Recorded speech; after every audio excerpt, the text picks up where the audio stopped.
Le grand débat avec Francis Laloupeau. Bonsoir à toutes et à tous et bienvenue dans votre émission, bienvenue dans le grand débat. Bon début de semaine à toutes et à tous. Le grand débat, c'est chaque jour du lundi au jeudi, l'actualité internationale commentée et analysée sur la radio africaine. L'émission est en direct jusqu'à 19h, heure de Paris. Pour nous joindre, un numéro de téléphone, vous le connaissez, on va vous le rappeler, c'est le 01 55 07 58 00 depuis la France ou le 00 33 1 55 07 58 00 depuis d'autres pays dans le monde. Et vous pouvez bien sûr intervenir comme d'habitude en direct sur notre page Facebook, facebook.com/le grand débat. Africa numéro 1, le grand débat, Francis Laloupeau. Dans le grand débat aujourd'hui, le dossier des banlieues dans la campagne électorale en France. La question est devenue récurrente depuis quelque temps. Certaines villes de banlieue, souvent qualifiées de quartiers sensibles, sont-elles toujours des territoires perdus de la République?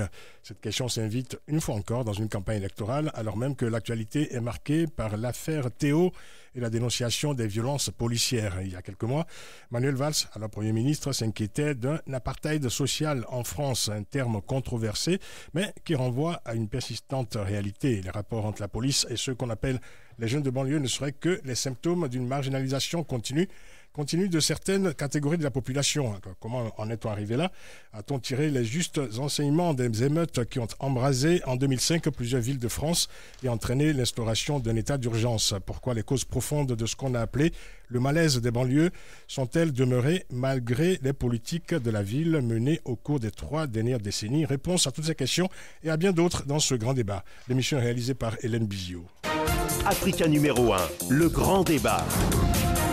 Vous trouvez également le grand débat sur facebook.com/le grand débat. Bienvenue à nos amis, nouveaux amis sur Facebook. On va les citer. Arnaud Tomoro, André Gamba, Nathan Ba, Garcia Farel Lumbagou Makuma, J.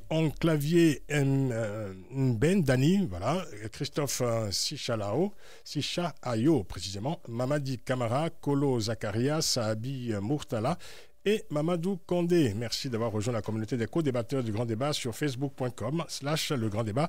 Et nos amicales salutations à tous ceux qui nous écoutent aux 4 coins du monde, bien sûr, et toujours et encore. Une pensée forte à nos amis du Burundi. Le Grand Débat, analyse, décryptage, coup de gueule, commentaires. Le Grand Débat sur Africa numéro 1. Le dossier des banlieues dans la campagne électorale en France depuis plusieurs jours, suite au viol présumé du jeune Théo lors d'un contrôle policier particulièrement brutal. La question du malaise des banlieues s'invite une fois de plus dans une campagne électorale sans que les différents candidats puissent y apporter d'ailleurs des réponses convaincantes. Quelles sont les causes profondes de ce malaise persistant? Nous en parlons avec nos invités que je vous présente à présent. Mariam Cissé est avec nous. Mariam Cissé, bonsoir. Bonsoir. Mariam Cissé, vous êtes adjointe au maire socialiste de Clichy-sous-Bois, déléguée à l'habitat privé, à l'hygiène et à la salubrité. Merci d'être avec nous. Merci à vous. Il y a une précision peut-être à apporter? Non, tout est dit, d'accord. Abel Bouilly est avec nous. Abel Bouilly, bonsoir. Bonsoir. Ancien chef de cabinet du maire républicain, les Républicains, d'Asnières-sur-Seine, ancien directeur de communication de l'Union nationale des harkis et de leurs enfants, des rapatriés et pieds noirs et leurs enfants, c'est ça, hein? Tout à fait. Vous êtes chargé de relations au sein du Forum politique chrétien, le FPC, et vous êtes l'auteur d'un livre qui vient de paraître, La jeunesse des quartiers face aux défis du patriotisme et de la cohésion sociale.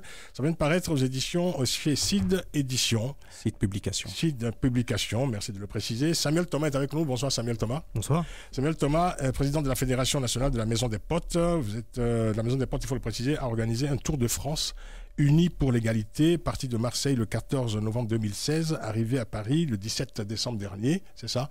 Et à partir de ce lundi 20, du 20 février, commence un autre tour de France, d'Île-de-France, c'est ça? D'Île-de-France, le grand pari de l'égalité jusqu'au 21 mars. Jusqu'au 21 mars. Alors revenons un instant sur l'affaire Théo avec vous, Samuel Thomas. Cette affaire, il faut le préciser, n'est pas une affaire isolée. D'ailleurs, il y a un autre cas qui est en jugement aujourd'hui, qui ressemble singulièrement à ce qui est advenu, à ce qui est arrivé à Théo. Et à ce propos, Samia Ghali, sénatrice socialiste des Bouches-du-Rhône et maire du 8e arrondissement, du 8e secteur de Marseille, a déclaré dans une interview ce week-end, je vous cite donc un extrait de cette interview, « Ce qui me choque, dit-elle, c'est que pour qu'il y ait autorité et droit, il faut qu'il y ait égalité. Or, l'égalité n'y est pas. 250 gamins qui ont vandalisé des lieux publics, qui ont été arrêtés et jugés dernièrement. C'est normal, mais on aurait aussi dû faire les choses beaucoup plus rapidement pour les policiers incriminés dans l'affaire Théo. On aurait pu les mettre en détention provisoire. Le sentiment de ne pas être égaux face à la justice est très profond dans les quartiers. Fin de citation. Quel commentaire vous inspire ce propos ? Que Samia Ghali connaît bien la réalité des violences policières, et parce que dans les quartiers du nord de Marseille, il y a eu beaucoup de dénonciations aussi d'attitudes de la police qui étaient des atteintes à la dignité des personnes et qui lui remontent en tant qu'élu local. Donc elle connaît cette réalité-là. C'est vrai que les violences policières, c'est très difficile de les faire sanctionner parce que souvent les auteurs, donc les policiers, portent plainte contre ceux qu'ils ont violentés ou qu'ils ont injuriés pour outrage et rébellion. Et le jeune qui est poursuivi pour outrage et rébellion, il se dit, et son avocat lui dit, pas la peine d'en ramener trop, de contre-attaquer toi pour les injures ou les violences que tu as subies, parce que ça va encore plus les radicaliser dans la détermination qu'ils auront de te faire condamner. Or, c'est vrai que tu t'es rebellé, donc vaut mieux que tu t'écrases, et donc ne porte pas plainte. Et donc il y a très peu de jeunes qui sont victimes de violences policières ou d'injures racistes qui portent plainte. C'est extrêmement rare, et quand ils le font, c'est encore plus rare d'avoir un procureur qui se met du côté du jeune, qui peut par ailleurs avoir, lui, des choses à se reprocher, mais ce qui n'empêche pas qu'il a été victime d'un comportement inacceptable de la part d'un policier. Et souvent, donc, le procureur a plutôt tendance à protéger son policier. Moi, j'ai fait plusieurs procès de policiers poursuivis pour violence à caractère raciste, mais le caractère raciste n'a pas été retenu contre des jeunes. Et à chaque fois, on avait le procureur qui était non pas du côté des jeunes, mais du côté des policiers, et qui plaidait pour une peine minimum, ça veut dire 6 mois avec sursis, pour des jeunes policiers qui avaient tué Sidney Manoka-Nzeza en l'étouffant par leur poids sur son dos, et qui avaient obtenu que le procureur réclame 6 mois avec sursis pour eux, en disant ce sont quand même des bons policiers, il ne faut pas menacer leur carrière. S'ils ont plus de 6 mois avec sursis, ils ne pourront plus rester dans la police, alors s'il vous plaît, ne leur donnez pas plus de 6 mois avec sursis. Et c'est vrai que d'avoir des procureurs qui ne sont pas du côté des victimes, mais là, du côté des auteurs d'actes insupportables, de violence ou d'injures racistes, c'est quand même ça le principal problème qu'on a dans notre pays. Abel Boyi, le sentiment de ne pas être égaux face à la justice est très profond dans les quartiers, dit Samia Ghali. C'est ce que vous avez observé vous-même, parce que vous avez donc publié cet ouvrage après une longue observation de la vie dans les quartiers, justement dans ces quartiers sensibles, Tout à fait, il est profond. Maintenant, j'aimerais juste préciser une chose, parce que malheureusement, le jeu médiatique consiste aussi à prendre un bout de phrase sorti de son contexte pour travestir en fait les intentions de la personne qui les a citées. Donc bien entendu, dans ce débat, il est hors de question de stigmatiser la police, mais de débattre avec équilibre et justesse.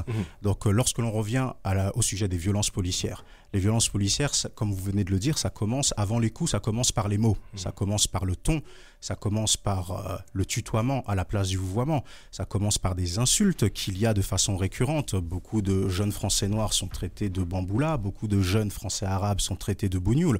Et nous avons eu un exemple que je considère de violence policière psychologique très, très grave dans une émission d'une chaîne de la télévision publique où il y a quelques jours, un des principaux responsables d'un des plus grands syndicats de police vient dire avec un naturel déconcertant que lorsque un jeune Français noir est traité de bamboula, c'est quelque chose de convenable. Et il le justifie par le fait qu'il y ait des jeunes qui insultent les policiers. Sauf que bamboula, ça renvoie à une histoire très sombre, une part très sombre de l'histoire de l'humanité, et on ne peut pas comparer l'incomparable.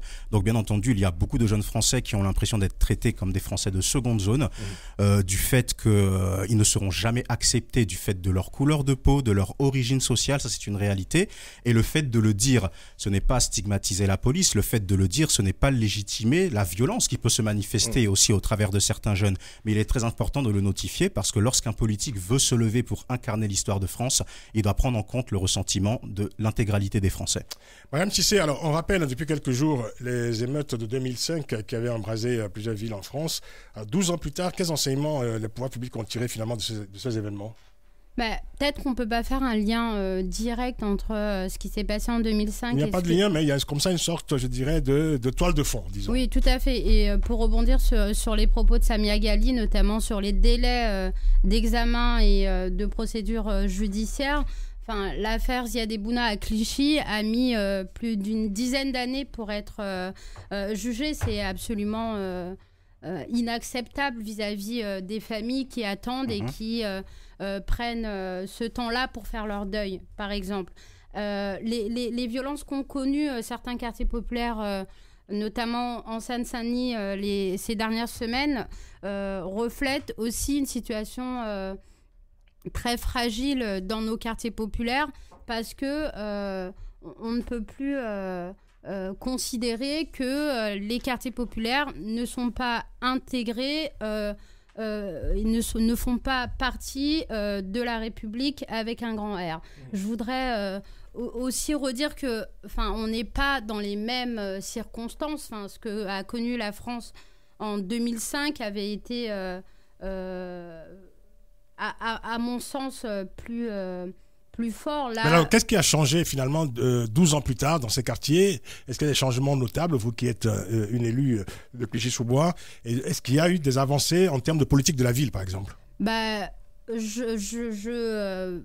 Évidemment qu'il y a eu quelques avancées, notamment en termes urbains. Moi, je suis élue d'une des villes les plus pauvres de France, avec des problématiques en termes d'habitat digne, indigne, en termes de politique de la ville, de lien social soutenu par les associations locales. Et évidemment qu'il y a eu des choses de fait. Moi, je regarde sur ma délégation en termes d'habitat privé et de copropriété.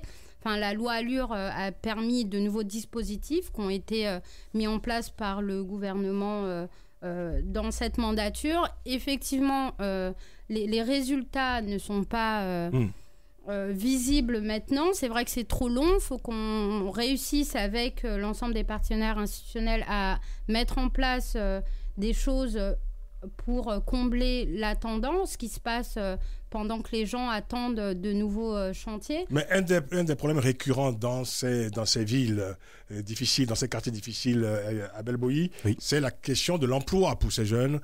Ça fait bientôt 10 ans qu'on dit que voilà. Mais pas que l'emploi, c'est-à-dire que nous voyons que les principaux leviers de la République ne fonctionnent plus, que ce soit la performance de l'école, le cloisonnement géographique qui continue, ça c'est une réalité aussi, et comme vous l'avez dit, le fait aussi d'avoir un diplôme, un travail en fonction de son diplôme et pas en fonction de son origine sociale ni de sa couleur de peau.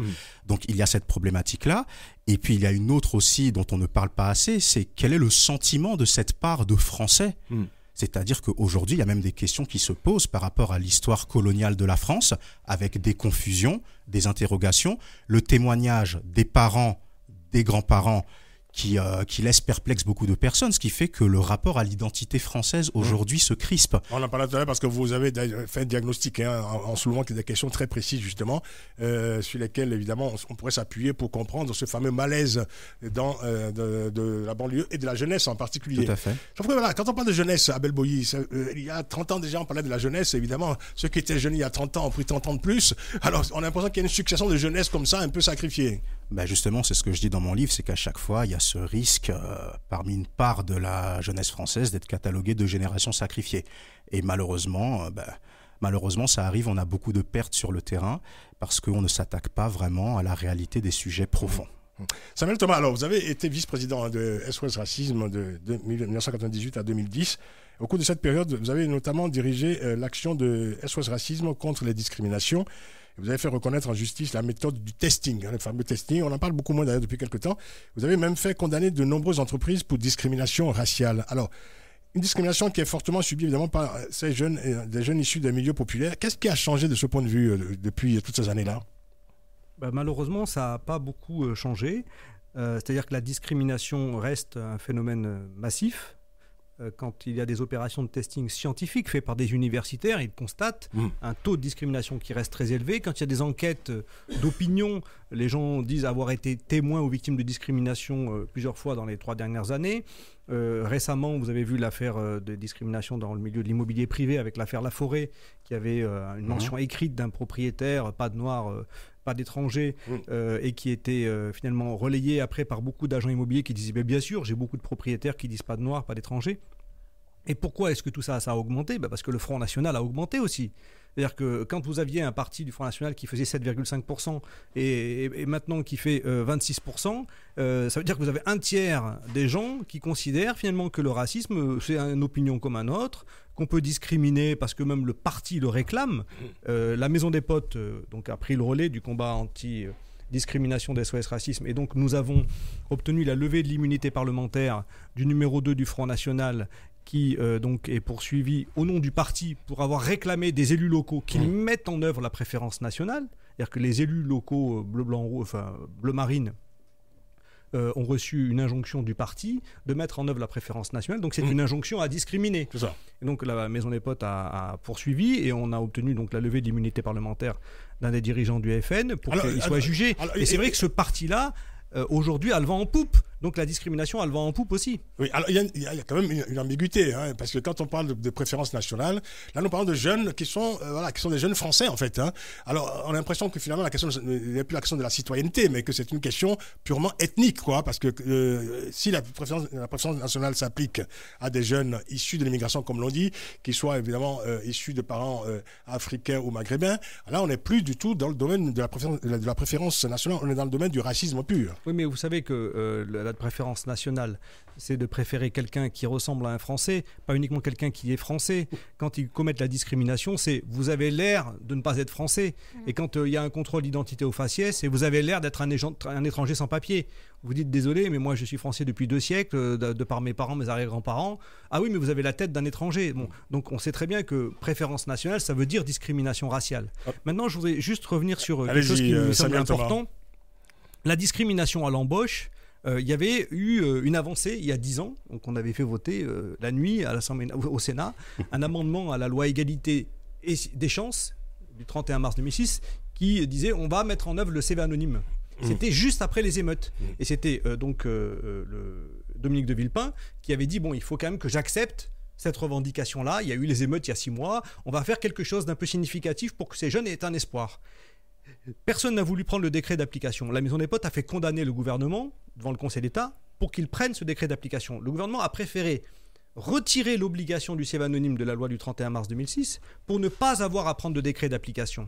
Là-dessus, la majorité des socialistes, 90% des socialistes, au même moment, votaient un texte au Congrès de Poitiers dans lequel ils demandaient l'application du CV anonyme. Le même jour, le ministre du Travail disait « je supprime le CV anonyme ». Pourquoi ? Parce que le MEDEF faisait pression. Et le MEDEF obtenait du gouvernement qu'il capitule. Et donc finalement, dans le combat contre les discriminations, il faut être courageux.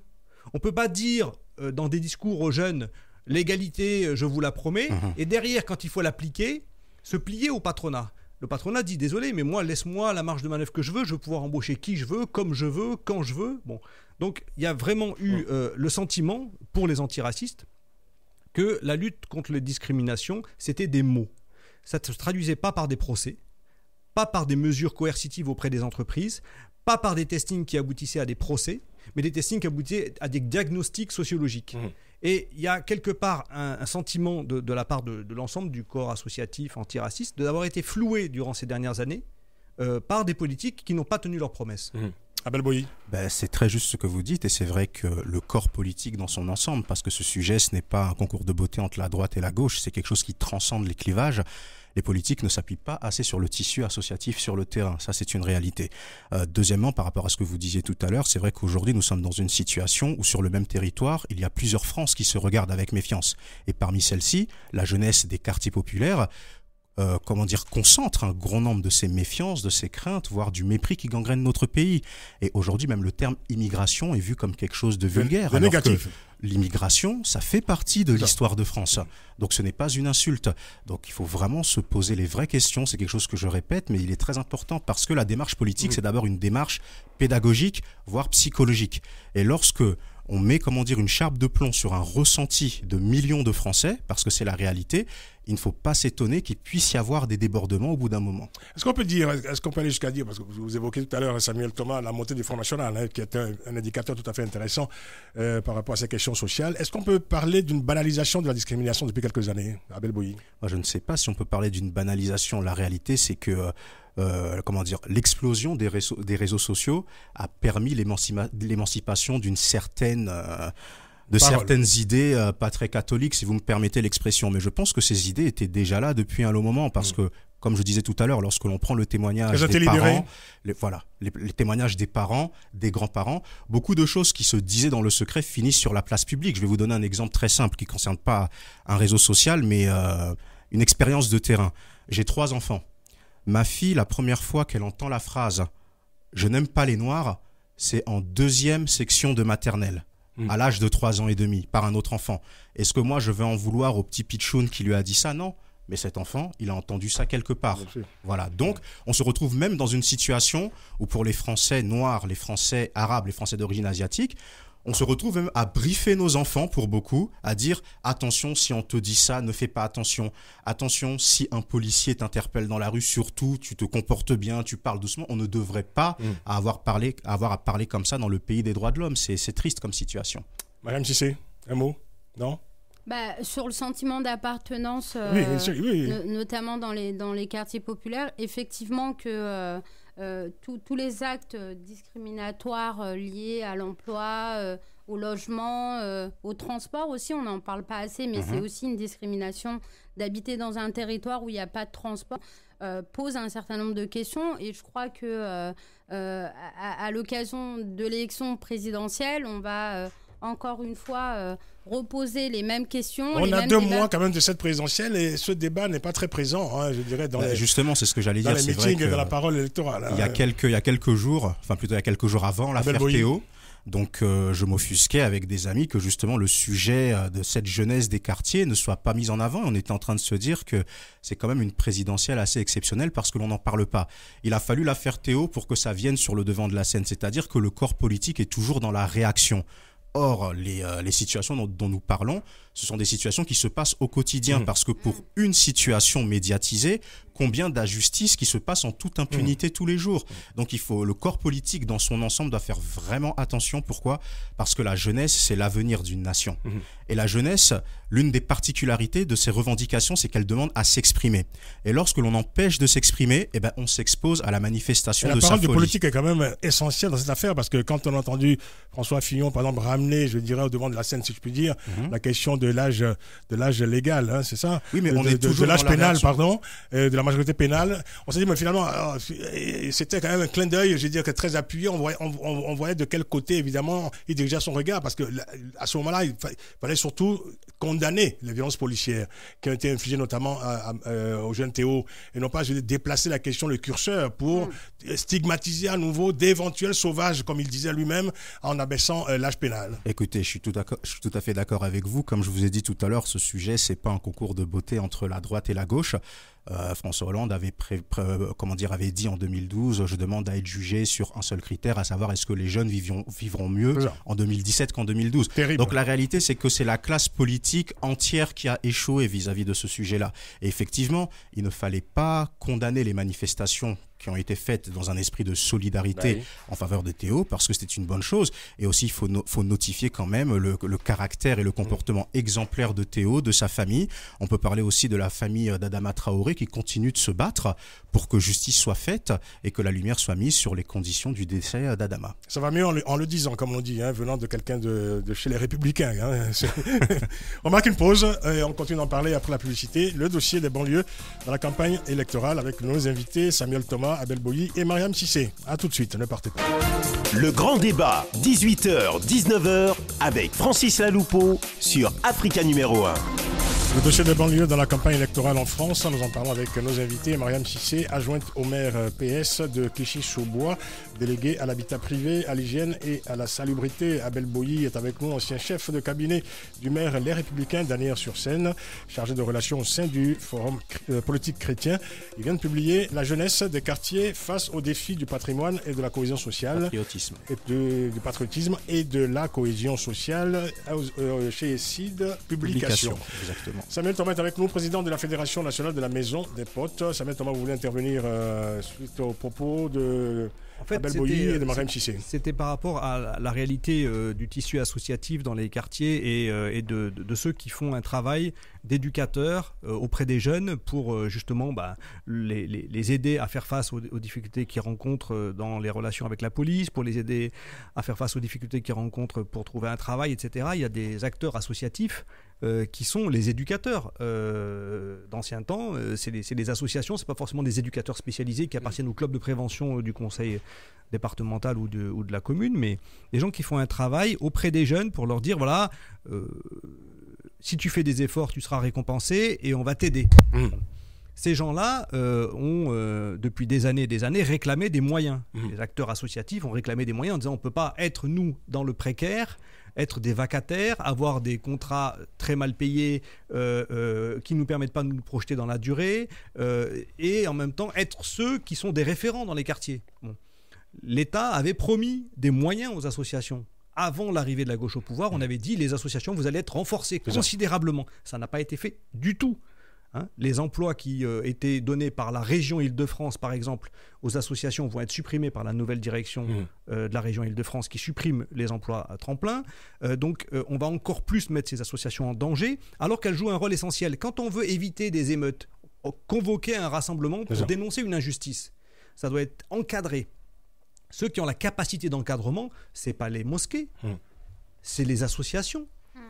Aujourd'hui, il y a des villes, et pas qu'en banlieue parisienne, dans le nord de la France ou ailleurs, où les maires disent finalement, j'ai plus d'associations pour encadrer des manifestations de citoyens pour dénoncer des violences policières, je vais prendre comme interlocuteur les mosquées.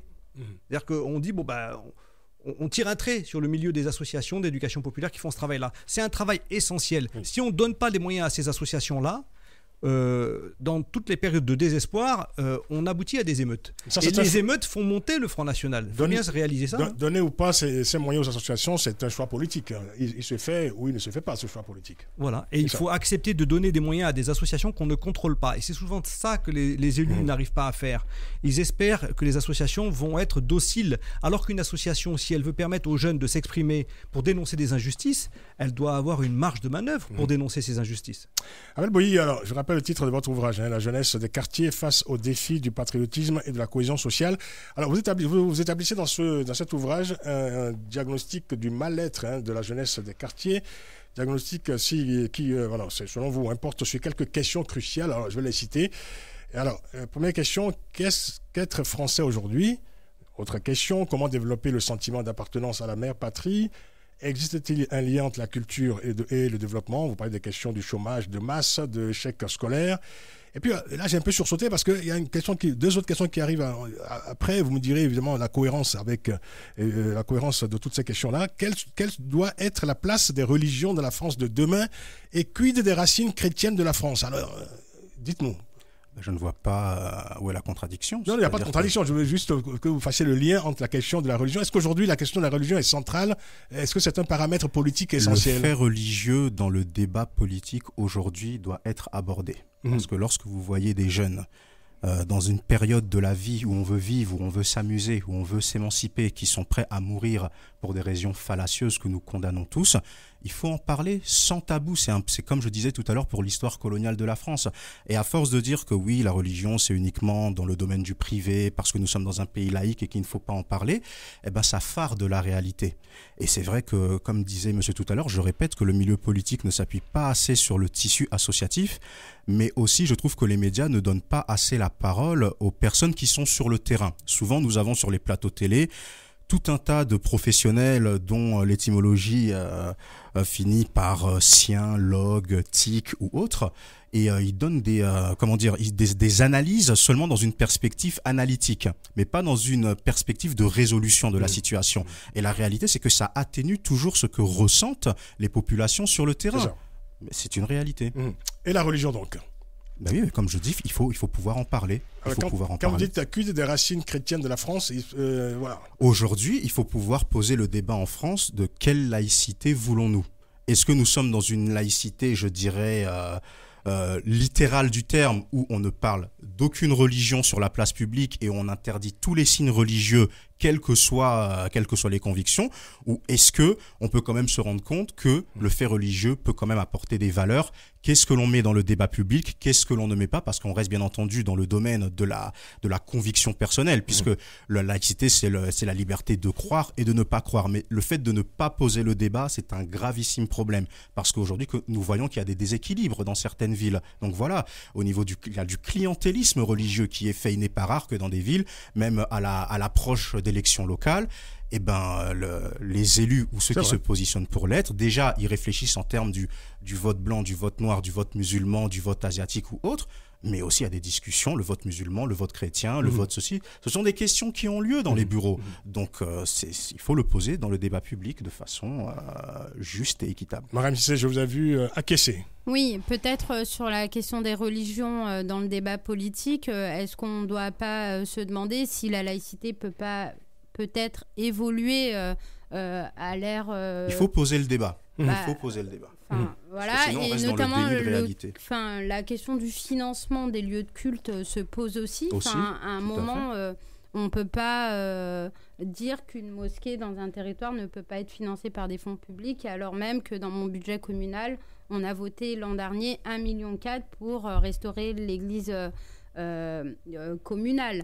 Du coup, il y a un vrai déséquilibre sur ce champ-là.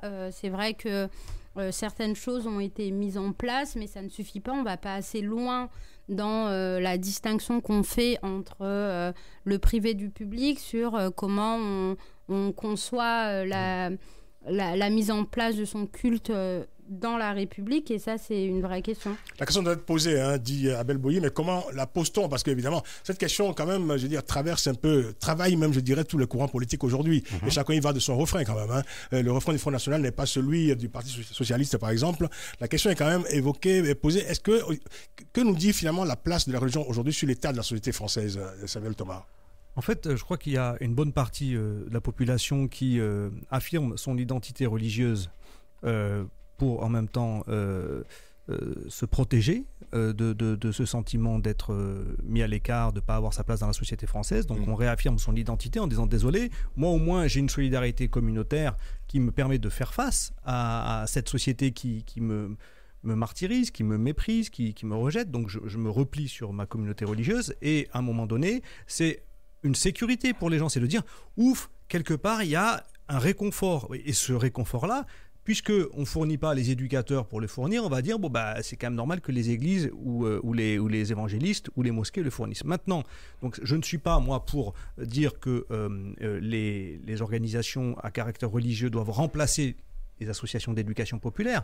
Elles existent, elles doivent avoir le droit d'avoir des lieux de culte qui soient prestigieux, qui soient beaux, qui soient riches, qui soient vraiment...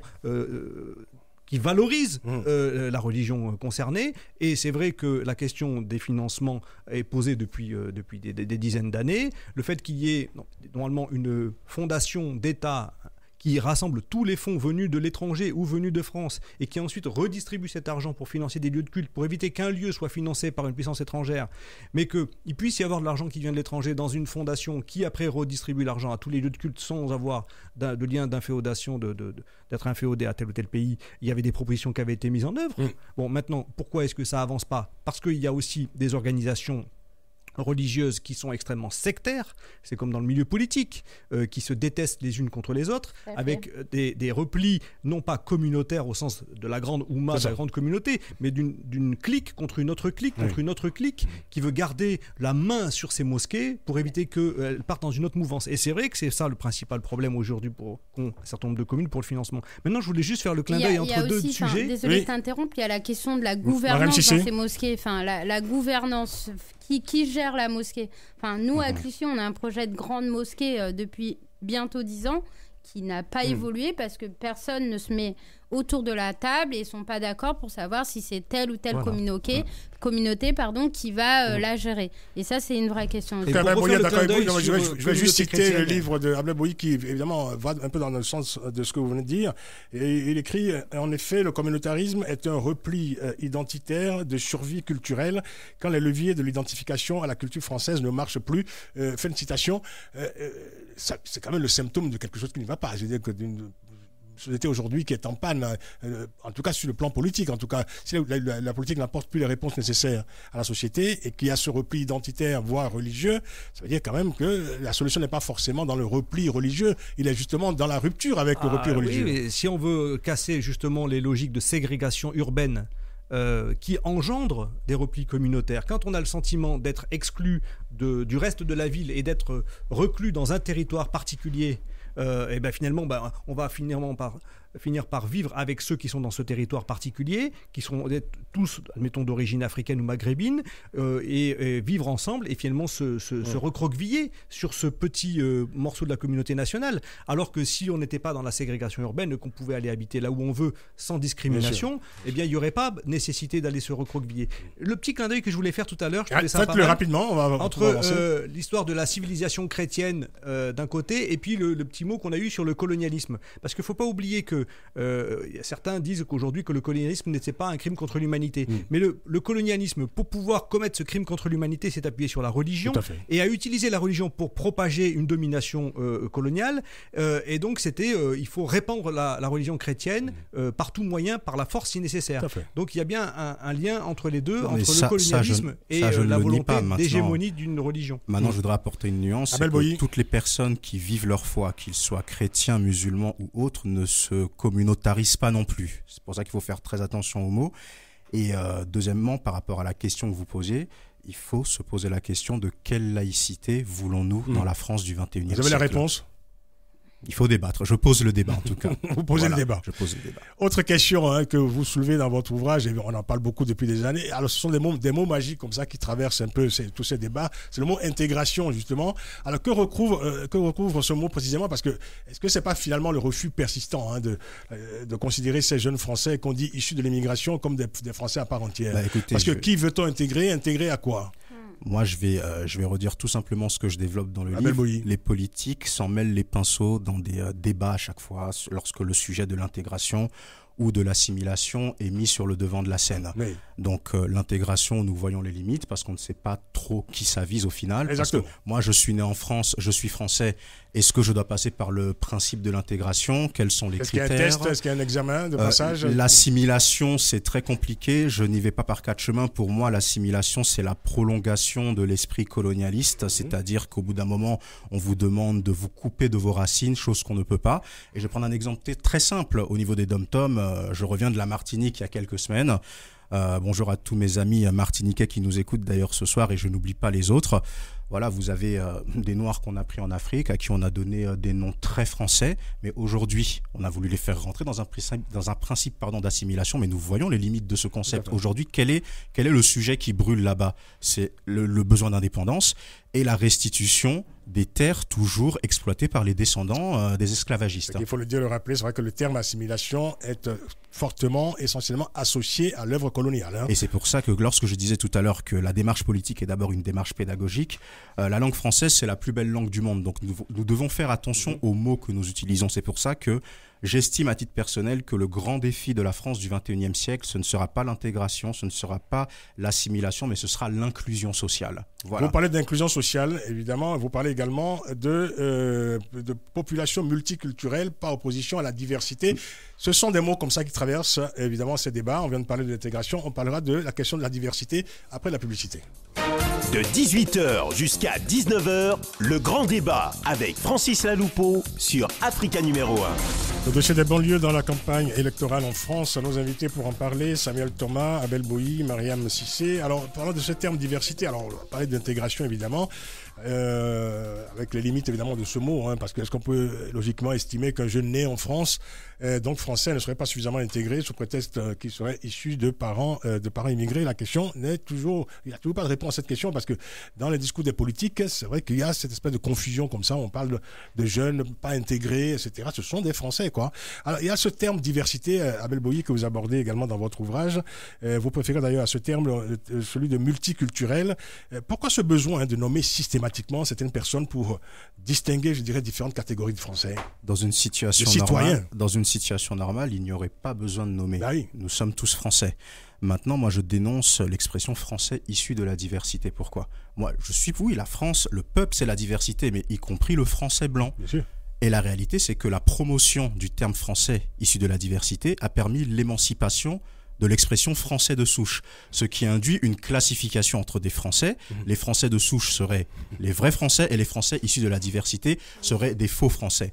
Et moi, je n'aime pas ce terme. Moi, je propose le terme français multiculturel. Pourquoi ? C'est vrai que c'est un terme qui fait peur à beaucoup de personnes. Je vois déjà certains, ou j'entends plutôt certains amis ou partisans d'Éric Zemmour et autres dire non, mais la France n'a qu'une histoire et une culture. Le fait qu'il y ait des Français multiculturels n'est pas contradictoire avec l'histoire et la culture de la France. Alors, là, mais là, du coup, est-ce que vous ne tombez pas encore dans le même travers? Parce que qui est multiculturel et qui ne l'est pas? Est-ce que le basque est multiculturel, le breton, le catalan, etc.? Mais justement, le fait d'être multiculturel, c'est pas une couleur de peau. Moi, j'allais parler de mon exemple à moi. Je suis français né en France d'origine congolaise, de Brazzaville. Je suis multiculturel. Et le fait d'être multiculturel, c'est une richesse que j'apporte à la France. Par rapport au fait d'être appelé français issu de la diversité, c'est quelque chose de très confus et très abstrait au final. Alors, Samuel Thomas, c'est vrai que le pouvoir socialiste avait promis, je ne veux pas qu'on finisse l'émission sans en parler, on avait promis de lutter contre le fameux contrôle au faciès. Alors finalement, le gouvernement y a renoncé, évidemment sous la pression de Manuel Valls. Est-ce que ce n'était pas là aussi une occasion manquée pour ce gouvernement de résoudre un tant soit peu la question des discriminations? En fait, le contrôle d'identité au faciès, il ne s'arrête pas par le ticket de contrôle. Pour la Maison des Potes, ça n'a jamais été la panacée, le ticket de contrôle. Par contre, l'idée qu'on se serve du ticket de contrôle pour convoquer chaque année, une fois par an, dans toutes les villes où il y a un contrat local de sécurité, sous l'autorité du maire, du préfet, du procureur de la République, du commissaire de police, la population qui veut évoquer avec le commissaire de police la question des contrôles d'identité au faciès. Une fois par an, tout le monde vient avec ses tickets dans une réunion publique où on dit voilà, écoutez, nous jeunes, on a envie d'avoir une explication publique sur les raisons pour lesquelles j'ai été l'objet de 17 contrôles, de 14 contrôles, de 25 contrôles. Et que ce soit une occasion de poser d'une manière claire le débat avec les forces de police qui, sinon, n'ont jamais de confrontation avec la population sur cette thématique-là. Les gens interpellent peut-être le président de la République ou le maire, mais pas les autorités de police en direct sur les raisons pour lesquelles ils sont l'objet de tels contrôles. Et là, on aurait des explications qui sont qu'on continue de donner des directives aux policiers de faire ces contrôles au faciès. Donc, il n'y a pas simplement des policiers malveillants qui aimeraient bien faire des contrôles au faciès. Il y a des directives malveillantes qui sont données à un certain nombre de policiers et certaines informations arrivent discrètement de la part de certains policiers qui disent voilà, j'ai reçu la consigne de faire des contrôles au faciès pour viser telle ou telle communauté dans tel et tel territoire, alors qu'il n'y avait pas de personnes à appréhender pour un délit en particulier. C'est la seule motivation pour un policier pour faire un contrôle d'identité, c'est que je cherche une personne en particulier. Là, les policiers disent moi, je n'avais personne à chercher. J'avais à faire du contrôle d'identité au faciès. Et cette question-là, elle doit être posée publiquement partout, dans tous les territoires qui sont concernés par cela. Et le ticket de contrôle, c'est un moyen d'arriver à poser cette accusation en disant il y a trop de contrôle d'identité au faciès. Mais ça n'aurait pas été la solution. Il y a aussi un besoin pour ceux qui ont des difficultés de relation avec la police de pouvoir avoir affaire à un avocat, de pouvoir avoir droit de saisir un avocat. Or, aujourd'hui, les jeunes n'ont pas les ressources suffisantes pour se prendre un avocat et ça résoudrait pas mal de problèmes de pouvoir confier les soins de sa défense à un avocat. Avec le doublement de l'aide juridictionnelle que réclame la Maison des Potes, on pourrait aller davantage vers une relation jeune-police qui soit un petit peu un peu plus juste, quoi. Le temps passe très vite, on arrive bientôt à la fin de l'émission. Je voulais vous poser une question sur le magazine Porte à Porte que vous dirigez. Samuel Thomas, avant cela, je me tourne vers Mariam Cissé. Alors finalement, on voit que ce sont des choix politiques, je veux dire, au fond, parce que là, Samuel Thomas avait parlé de consignes malveillantes qui seraient données à la police. Donc la police ne ferait que appliquer des consignes, évidemment, qui viendraient d'autres autorités. Je me souviens, en 81, quand Mitterrand est arrivé au pouvoir, une des consignes données à la police par l'Élysée, notamment, et le ministère de l'Intérieur, c'était qu'il était interdit à la police de tutoyer les gens quand les gens étaient contrôlés dans la rue. Bon, ça semblait pas grand-chose, mais c'était un signal fort, c'était tout à fait important, je dirais, simplement parce que ça changeait tous les rapports, je dirais, de la police aux citoyens. Mais aujourd'hui, 30 ans après, on considère que dans certains quartiers, c'est tout à fait normal que la police tutoie encore des jeunes et c'est quelque chose sur lequel nous luttons. Après, il y a des pratiques différentes d'un territoire à l'autre. Enfin, moi, à Clichy-sous-Bois, par exemple, je sais que il n'y avait pas de commissariat jusque 2008 à Clichy. Du coup, l'arrivée du commissariat a posé quand même un certain nombre de questions relationnelles entre la police et les jeunes. Et très récemment, depuis l'an dernier, on a mis en place des tournois de foot entre la police et les jeunes dans nos quartiers. Ça favorise d'abord le dialogue. Après, pour connaître certains policiers qui travaillent à Clichy, ils ont instauré des fois le tutoiement avec certains jeunes parce qu'ils les côtoyaient dans un autre cadre et que la relation était très posée et respectueuse. Du coup, dans ce cas-là, je peux la comprendre. Mais quand on arrive pour faire un contrôle, c'est vrai qu'il faut aussi se mettre au niveau de celui qu'on interpelle en le vouvoyant et en le considérant comme une personne à part entière. À condition que la consigne soit fermement donnée, évidemment, à la police. Samuel Thomas, vous dirigez ce magazine Porte à Porte, magazine des quartiers, et vous animez d'ailleurs depuis 2010 la campagne Faire de l'égalité une réalité, une campagne pour, je cite, donner aux revendications des habitants des quartiers un débouché politique. Rapidement, en 1 minute, c'est quoi le débouché politique précisément pour ces quartiers ? Écoutez, qu'est-ce que vous entendez par là, le débouché politique ? On a, à partir des analyses sur le territoire national, etc., on a porté des revendications concrètes qu'on essaye de transformer en loi. Donc, par exemple, le CV anonyme, c'est une revendication concrète, on l'a expérimenté, on sait que ça marche, on sait que c'est efficace. Maintenant, il faut que ce soit imposé aux entreprises et pas donné à la liberté des entreprises. Si vous prenez dans notre domaine, la ségrégation dans le logement, c'est aussi une responsabilité des patrons d'organismes HLM. L'anonymisation des candidatures HLM, ça doit aussi passer par la loi. À chaque fois, pour chacune de ces revendications-là, on rédige des propositions de loi, on les fait porter par des parlementaires et ces parlementaires essayent de les faire passer. Malheureusement, à chaque fois, dans l'hémicycle, le jour où on vote ces amendements, il y a 10 ou 20 députés qui sont là seulement. Alors que c'est des lois qui sont essentielles pour nous. Faire reculer la discrimination à l'embauche, augmenter les pouvoirs des inspecteurs du travail ou renforcer les moyens de la justice pour lutter contre les discriminations, etc. Ça a de l'importance pour nous. Et dans ces débats-là, souvent, les parlementaires ne sont pas présents, ça se passe à minuit. Donc on essaye, nous, de faire un lobbying auprès des parlementaires pour les mobiliser dans ces débats-là, pour qu'ils aillent participer au débat parlementaire, pour qu'ils dépendent des amendements. Et on trouve un certain écho dans un certain nombre de parlementaires qui ont été présents dans les dernières périodes. Ceux-là, on va dire, les encourager à se représenter aux élections. Et puis il y en a d'autres qui nous ont déçus, on n'ira pas les soutenir.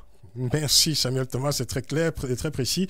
Alors, je vais vous faire le même exercice à Belboyer pour terminer. Donnez-nous, je dirais, une définition synthétique de ce que vous appelez l'inclusion sociale, qui est selon vous la réponse à toutes ces questions que nous avons posées ce soir et à bien d'autres d'ailleurs qu'on n'a pas posées. Comme je disais tout à l'heure, le choix des mots est très important. Lorsque je me positionne en faveur de l'inclusion sociale, quel est le contraire de l'inclusion ? C'est l'exclusion. C'est que déjà je reconnais qu'il y a de l'exclusion et que ce n'est pas normal. Et on connaît tous la portée vraiment du mot social aussi et la dimension humaine notamment qu'elle représente. Et l'inclusion sociale, elle implique quoi ? Moi, à titre personnel, c'est vrai que le CV anonyme, j'ai trouvé que c'était intéressant, mais plus dans la symbolique que dans l'action. C'est-à-dire qu'il a permis de mettre le doigt de façon publique sur un problème de discrimination à l'embauche. Mais maintenant, au final, le patron, il finit quand même par voir si la personne, elle est blanche, si elle est noire, si elle est d'origine maghrébine, asiatique ou autre. Donc, c'est bien, mais ce n'est pas suffisant. Moi, à titre personnel, j'assume totalement d'être en faveur des quotas. C'est une question aussi avec laquelle on est tiraillé, on est timoré. Mais la réalité, c'est que si on veut vraiment avoir de la représentativité, à partir du moment où on voit que tout ce qui a été tenté par le passé n'a pas fonctionné, pourquoi ne pas tenter cette solution ? Pourquoi ne pas l'inscrire d'ailleurs dans la loi l'inclusion sociale ? Aussi, pourquoi pas. Et si vous me permettez juste un dernier mot. Un tout dernier mot. Très rapide. Tout à l'heure, on parlait un petit peu du cloisonnement géographique et il faut se rendre compte que le cloisonnement géographique induit un cloisonnement psychologique. Pourquoi ? J'ai eu il y a quelque temps... je vais devoir vous interrompre parce qu'on arrive à la fin de l'émission. D'accord. Mais je renvoie les auditeurs à votre ouvrage qui vient de paraître, La jeunesse des quartiers face aux défis du patriotisme et de la cohésion sociale. Ils auront évidemment le développement de tout ce propos dans cet ouvrage. Mariam Cissé, merci d'être venu. Merci à vous également, Samuel Thomas. On aura l'occasion peut-être de vous réinviter. Évidemment, c'est un sujet, on n'aura pas fait le tour aujourd'hui. Différentes étapes du Tour du Grand Paris de l'égalité, à tous ceux qui habitent en Ile-de-France. Merci Freddy, bonsoir à toutes et à tous et à demain. Le grand débat sur Africa numéro 1. Le grand débat